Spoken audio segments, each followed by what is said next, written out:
It's the Locked On Podcast Network, your team every day. So hype right now. Anything's possible. I'm my mama. I'm my lady, ma. Anything's possible. Yeah. Rainy J's back with the vengeance. Back. All the real Celtics fans in attendance. This the truth like 34. This like walking in the garden when you hear the roars. The crowd goes crazy. Most in-depth coverage on the daily. Mainly podcast royalty, the content kings. When you talking about the franchise with 17 rings. Focus like Danny at the deadline. Global, but it got a local feel like the red line, the blue line, the green line. Play it in between time. I'ma throw my C's jersey on in the meantime and press play. When the F's done, I can't wait until the next day. Trying to stay in tune with the C's, that's the best way. Melly. Hey there, welcome back to the Locked On Celtics podcast. Thank you for making this show part of your daily routine. Whatever it is that you're doing right now, I do appreciate you taking this show along with you, whether it's a podcast or the new YouTube channel, which is going great. Thank you for all of the subscriptions, people who have liked and commented and all of that stuff that you're supposed to do on YouTube. Thank you very much. I'm John Karalis. I cover the Boston Celtics for Boston Sports Journal. I'm also the author of the Boston Celtics All-Time All-Stars, a book that lists the 12 best players, the 12 all-stars, 2 at each position, 2 wild cards, 2 coaches. Pick it up, join in the debate. I'd love to hear your take on it. Today, Brad Stevens explains the Kemba Walker trade. You may have heard something about this. You may have read about this. On Monday morning, Brad Stevens talked about the Kemba Walker trade, took a lot of questions. Right off the bat, I'll tell you that Brad Stevens did not take any questions about the head coaching search. So no update here on that. No no word, no nothing. No, he didn't talk about it. He said that he kind of owes it to the people who are involved to do this the right way. And so he's not talking about it. We'll find out more, I guess, through these coaches' agents as they talk to Woj. That's about all we can do, right? Today's episode is brought to you by Michelob Ultra. At only 2.6 carbs and 95 calories, it's only worth it if you enjoy it. And stay tuned for the Ultra Player of the Week coming up later in this episode. So, 3 key points to me that Brad Stevens touched on when he was talking about this trade. Now, I did write about this on Boston Sports Journal, so you can go read more about this over there. But I wanted to play you the Brad Stevens soundbites, and then we can react, and we can talk a little bit about what he meant, what he said, and all of that stuff. We get a little bit more of an idea of what we were thinking before, right? The expectations, our thought process ahead of this. So let's start with this. Right away, it's very obvious that the Celtics were very concerned about money. And Brad Stevens brought it up a number of times, but here is an extended kind of look at what Brad Stevens says. Now, I will say that Brad's internet connection seemed a little spotty. There's a little glitchiness in there, but I'm going to play the whole thing and react on the other side. It is difficult because I really, for instance, just really like Kemba, period. Like, end of story. There's, he is a super likable person. And again, I think the deal was made, and, I'm sure it's been talked about on the outside and everything else, but there are a couple of things, right? Is we had to look at, with the idea of moving that first round pick this year, right? It gave us the opportunity to look at a road ahead with a few more options from a financial flexibility standpoint. With all of our future, first round picks past this year, which again gives you more options. And then, it was the best deal that we thought with regard to, returning players, right? I mean, the idea or the opportunity to add Al, who makes significantly less money, but is, a really good player that has corporate knowledge of this environment, that is really excited to be back in Boston and is, has a good feel for, not only playing with our guys has, but also has made them better. And I think that, his ability to pass, his ability to play a couple of positions, but certainly, stretch the floor against bigs, and his ability to guard guys are all, very good. But his impact on others and his ability to lift others is, one of his great strengths. So to have the ability to get that in return and gain financial flexibility moving forward, the cost, right, was a person that you really, really like, and, one first round pick. I mean, how many times did he say financial flexibility there? A couple times. And he said it again in other answers. Financial flexibility was the number one driver here. We knew it going in. Brad Stevens confirmed it. He also confirmed there that he wanted all of the future first round picks. And as I said yesterday, and with a little extra clarification here, the reason the Celtics did this at this time, the reason why they did it during this calendar year, they are allowed now to move all of their future draft picks. Once the draft is over and the calendar flips into the 2021-22 season, the Celtics can now trade. They have all of their future picks at their disposal. And the Stepien rule says you can only trade every other moving forward.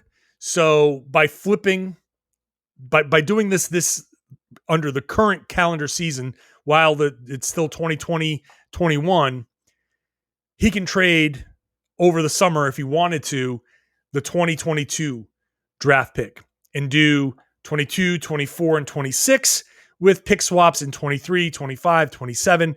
You could do that type of deal. So that flexibility was really important. Also important, and the thing I didn't mention yesterday, the trade kicker was waived. Players get a trade kicker in contracts. Not all of them, but a lot of them, the big guys do. You get a 15% trade kicker. And if that trade kicker brings you past your maximum salary, then that trade kicker is waived.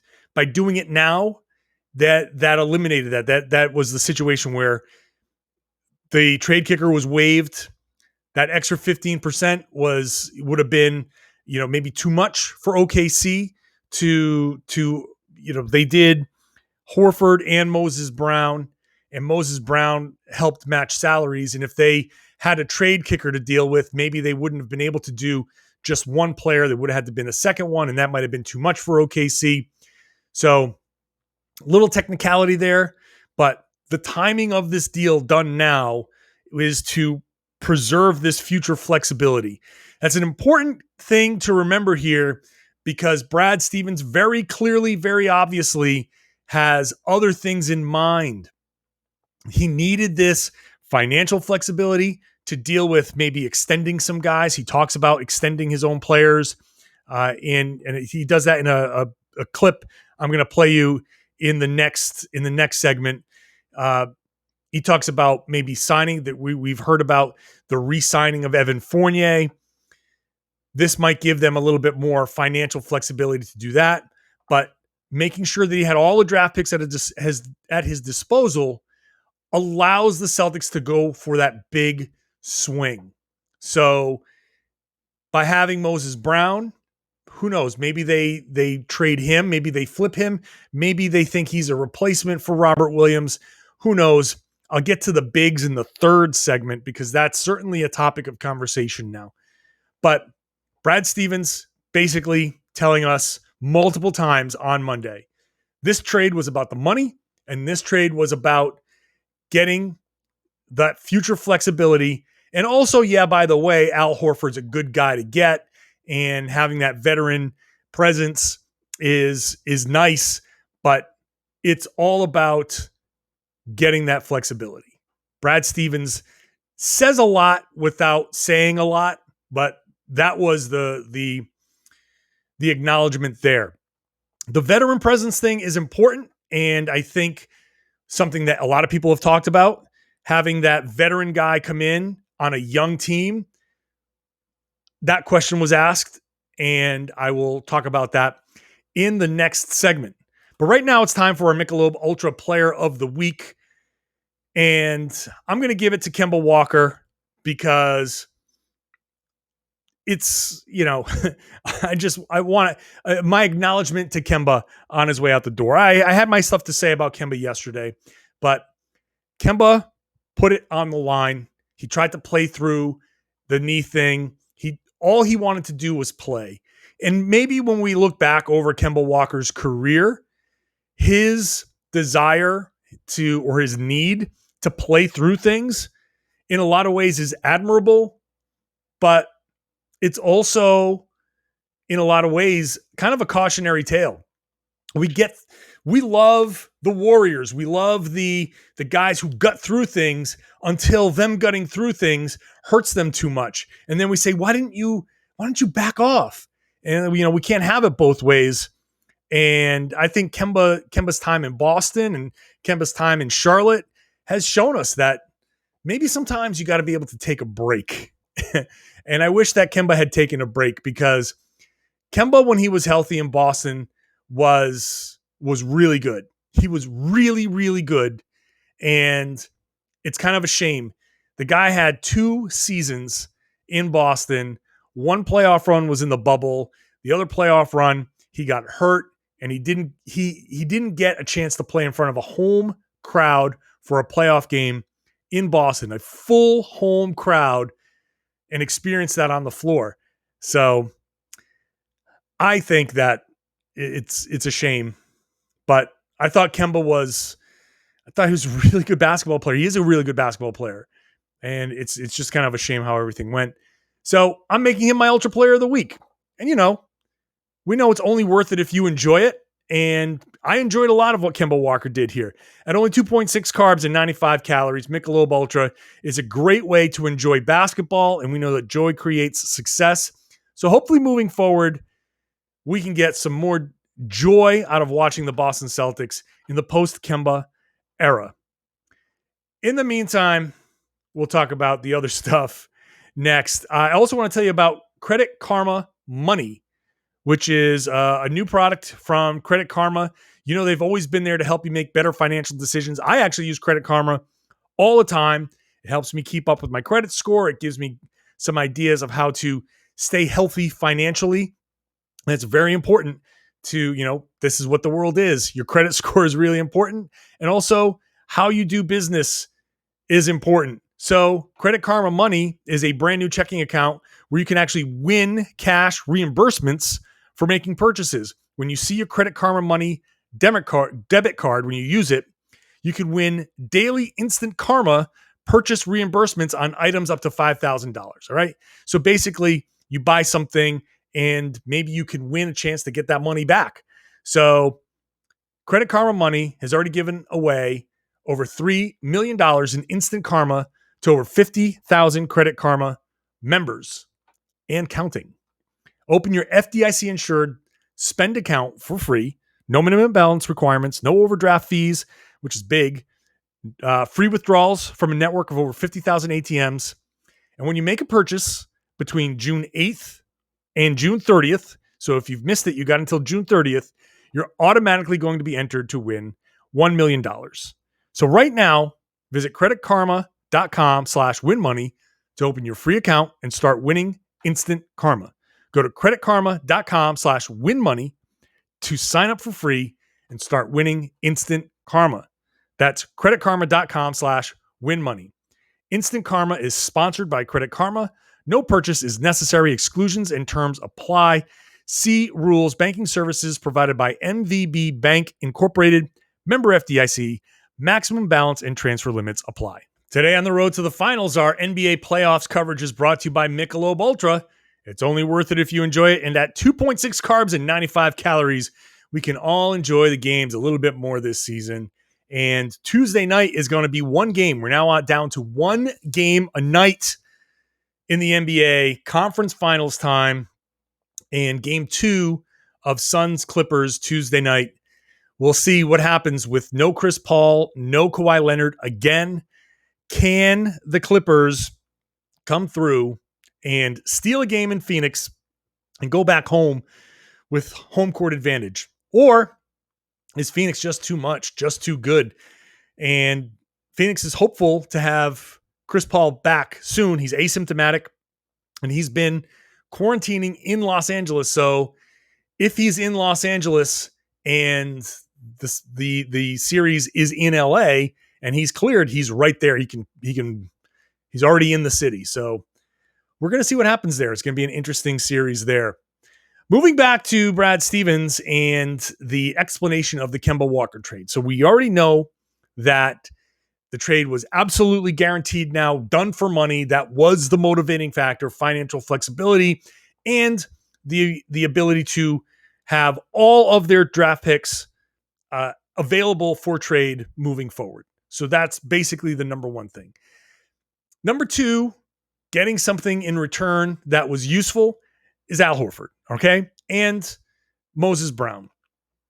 We'll talk about the bigs in the next segment.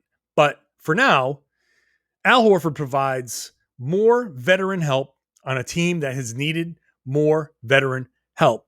So Brad Stevens was asked, was that a direct rationale for making this trade? Yeah, I think that is an important thing. You know, I think we have to be smart about it. You know, but whether in free agency with the limited means we have, because, you know, we're up against it in a lot of ways right now, or in, you know, extending our own players, or in looking for people on from the outside with regard to trades. I do think that, you know, experience and been there, done that is a good thing. But again, you have to be smart about it. And we have a lot of promising young players. And so there's a balance there. And, you know, it's a balance that we've been walking, I think, for a while. And I think that what we need to do is, you know, continue to see great growth out of those players and, you know, ultimately decide, you know, who makes our best players better. And that's why we wanted kind of a open road ahead. Again, some glitchiness there because of the internet connection. Very interesting to hear Brad say we're up against it in a lot of ways right now. We're up against it. So it's very clear that the Celtics do not like their roster construction. They're up against it. They're not happy with the financial, with the way the finances have been put together. So the experience, yeah, that's great. But Brad Stevens, again, here saying that the basketball stuff feels secondary here. Like, yeah, it's good to have that been there, done that kind of guy, but you got to be smart about it. Like, you can't just go out and get any veterans. And, you know, we have promising players, but the priority on the court is who makes Jaylen Brown, Jason Tatum better. And that's going to be the running theme here when I talk about the bigs in the next segment. But Jaylen Brown, Jason Tatum, those are your priority. And by the way, side note, when he says who makes our best players better, I'm pretty sure that I don't think Brad Stevens is even entertaining the thought of trading Jaylen Brown. It could be wrong here, but everything he's been saying has been centered around who makes Jaylen and Jason better. And how do you do that? It's pick setters, passers, people who move the ball, people who shoot the ball, right? Those are basically your priorities. And on the other end, who can defend, especially who can defend and take some of the pressure off of these guys. So it's not just about getting a veteran in there. It's who can move the ball, who can shoot the ball, who knows what to do, and who knows how to make the next right play. So Al Horford, even though he's 35, that's his MO. The whole point of Al Horford's career has been making that next right play, even if it means it's a detriment to his own statistics. And that's why I've had fights with people about Al Horford and his impact on games. Because if all you do is ever look at Al Horford's statistics, you say, so what? He doesn't do anything. He's average, right? The average Al thing. And I, and people who are like-minded, say you're nuts if you're only looking at the stats. Look at all of the things that he does. Look at the space that he creates. Look at the impact that he has on the overall game. And that's what Brad Stevens is looking for. Guys who make Tatum and Brown better. So the veteran support, yeah, that's great. But that's kind of a side note. So yeah, if he wants to add a bunch of 18-year-olds and all of those 18-year-olds make Tatum and Brown better, then that's what you're going to get on the Celtics. So, but it's very clear the picture that was painted on Monday was emphasis on Tatum and Brown and building around them a team that enhances their skills, because those guys, when those skills are enhanced, it's going to work both ways. They're going to make the other guys better, but those other guys need to make Tatum and Brown better and give them the space to do their work. Meanwhile, we know that finances are an issue, and Brad still has in his pocket a way to make another big deal. So those two things now have started to paint a big picture.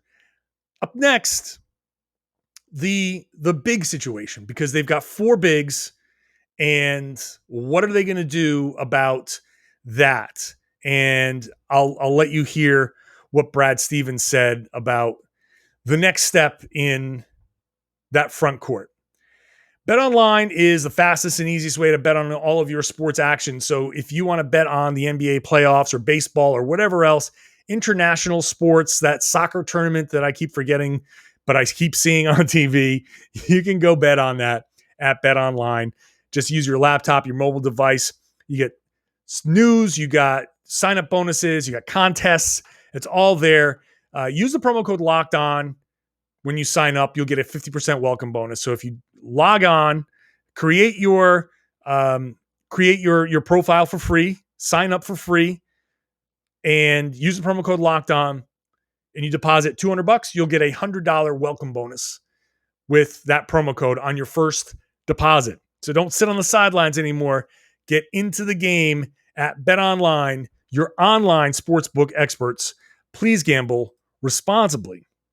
You are not gambling by going to rockauto.com for all of your auto parts needs. That is a guaranteed winner at rockauto.com, because you're not going to be limited to whatever is on the shelves at that chain store that you drive to. You're wasting your time. You're wasting your energy. All that information you're going to give that attendant behind the counter, you can enter onto your mobile device, onto your laptop. You have all of that right there.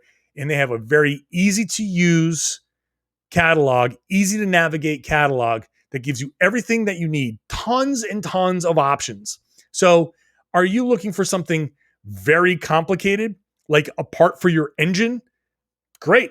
They have a ton of options for you. Are you looking for something similar, like when I needed new wipers for my car? I go in and I plug in the make and model and all of that stuff, and I get a huge list of wipers. So I can save myself a ton of money. And I guarantee you, they didn't have all of those wipers at the store that I drive past. So the selection is better. The prices are better. Everything is better at rockauto.com. It's so good that I'm pretty sure you're going to go buy something if you need something for your car. When you do, please write Locked On in their How Did You Hear About Us box.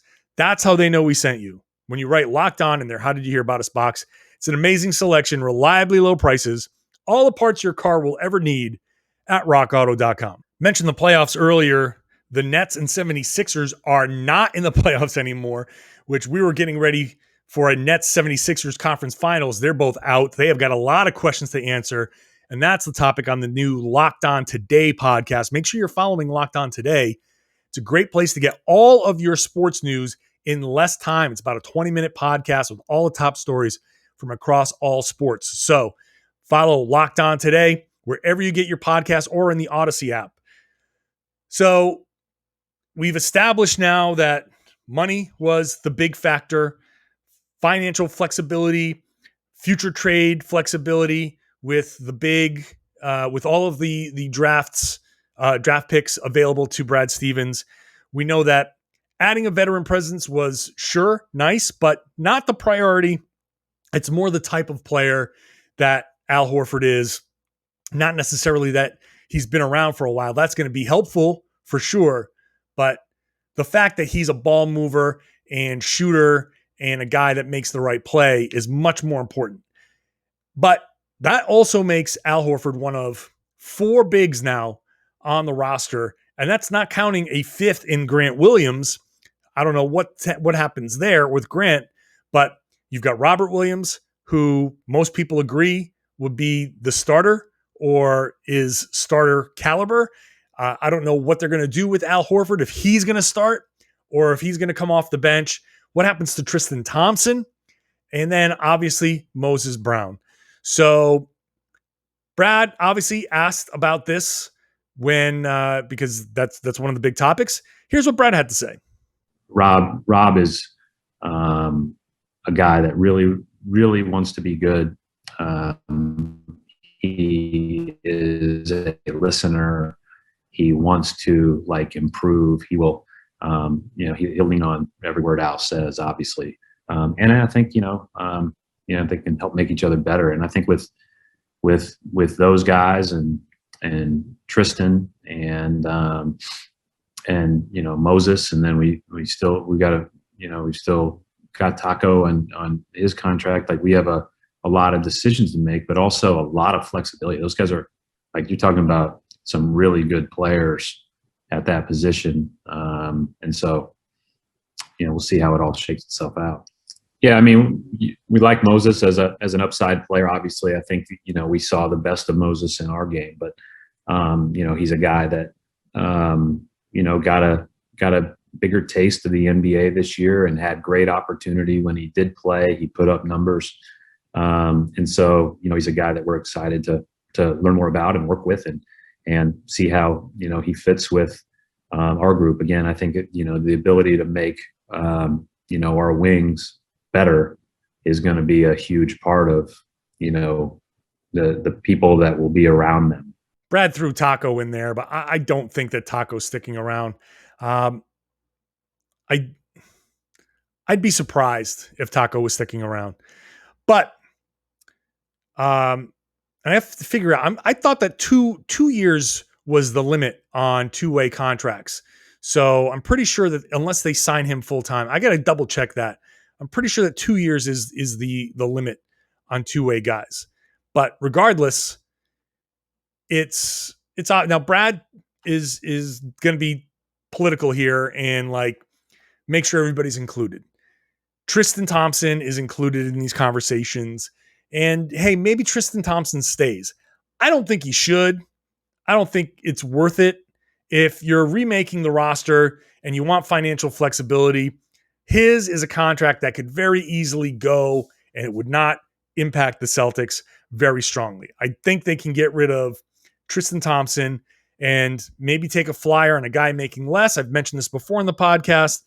I think that is a very easy option for the Celtics to get somebody that's more impactful, less money, or at least a flyer on a reclamation project. But the Moses Brown thing, I made sure that, and I'm going to keep doing this, we definitely have to set our expectations appropriately with Moses Brown. Like Brad said, we like Moses as an upside player. That translated means we don't think he's very good right now, but he's got a lot of potential. He's obviously he's obviously been good in that limited time, but I'll reiterate that Moses Brown was inserted into the OKC lineup when OKC was trying to lose. And so what the Celtics are looking to do is trying to win. And I don't know where Moses Brown is going to fit if he's not allowed to make the mistakes that he was making in OKC. And I'll look at more of the film and spend some of the offseason kind of drilling down what he needs to do, what he doesn't need to do. But I think it's pretty clear that, hey, the rebounding is nice. The, going up and rim running is nice. I think the Celtics are going to be looking for what else can you do as a big? Are you just the guy that's going to run and jump and catch lobs and, grab rebounds? That's great, but the Celtics need their bigs to do other things. And I'm not sure yet what Moses Brown is going to be able to provide right away. I think he's got big upside. I think that he's got the potential to give the Celtics a 1-2 punch that is very good. And I've kind of tempered my expectations on Moses Brown a little bit because we all saw that big game, as Brad referred to. And I think we expect that he's going to come in and like be a 15 rebound a game kind of guy. Hey, maybe he will be. I'm not going to take that away from him. But it's very clear, again, reading between the lines, looking at what Brad Stevens is saying. They see Moses Brown as an upside player. All right. The upside is what we're all focusing on with him. We know if Al sticks around, Al's going to play. Robert, if he's healthy, Robert Williams is going to play. The question is Tristan Thompson in there somehow as a third big? Is he gone? Is Moses Brown going to get G League time? Is that where he's going to spend most of his time trying to develop, or will he be around to maybe be insurance? But when you look at the bigs and you look at what Brad Stevens is, he's clearly not kind of married to anything. When he talks about Brown, says he's a guy we're excited to learn more about and work with and see how he fits with our group. And then that last line, as I highlighted before, the ability to make our wings better is going to be a huge part of the people that will be around them. So the writing is right there. If you really look at what Brad is saying, it's if you're a big, it's how do you set the screens? How do you run those dribble handoffs? Can you read what the defense is doing? Can you offer something else other than a one-dimensional, I'm going to run as hard to the basket as I can? Now, that has a value. The rim runner has value. Robert Williams is very good at that. He has value. But we've seen where Robert Williams really has improved is not only does he rim run and catch lobs, but if he's in the high post, he's a really good passer. And can Moses Brown learn how to be that kind of passer? Can Moses Brown learn how to play at 15 feet away and make the right decisions? And does he feel comfortable taking a dribble out to a guy and running the DHO with the guy coming up from the corner and then rolling again? Does he know when to cut things off and kick it back out? Those are all important things that, like, the nuance of playing basketball for a team like the Celtics that's built like the Celtics when you're playing off of those wings. That's all going to be really, really important stuff. So we're going to see. I don't know. The more we look at this, the less I'm kind of thinking Moses Brown plays, but we'll see. It's early, and things can certainly change. So I'm just trying to read what's being said, and as excited and I stand behind the Celtics drafting this guy with the pick this year. Like that's how I look at it. But anybody that they use with that pick this year, you have to understand that that's a developmental thing and it's still going to take him time. So we're going to see. All right. Hope you've enjoyed that. A little bit of an explanation from Brad Stevens on the Kemba Walker trade. And now, moving forward, we'll see what Brad does. Now, coaching search becomes more of the focus. And I don't think that there's any more business to be done before the end of this year. I don't think. I think the next thing's going to be coach. And then after that, I'd say the draft, but I don't think the Celtics are going to get into this draft. It's just that second round pick. We'll see what the next thing is. But Brad Stevens working. He looked, he's talking about this is not an ideal start to his tenure as president of basketball operations. He's been going nonstop for 3 weeks, but that's the job, bud. That's what you signed up for. All right. I hope you've enjoyed the show. Please rate, review, subscribe, comment, all of that stuff on the YouTube page. If you are a regular podcast listener and you want to rate or review 5 stars on your podcast app, that'd be amazing, especially if it's Apple. That's kind of like the standard bearer. Everybody listens through Apple. If you can do that, that'd be fantastic. But of course, share the podcast. Tell your friends that they should be listening to the Locked On Celtics podcast and watching it on YouTube here on the Locked On Podcast Network.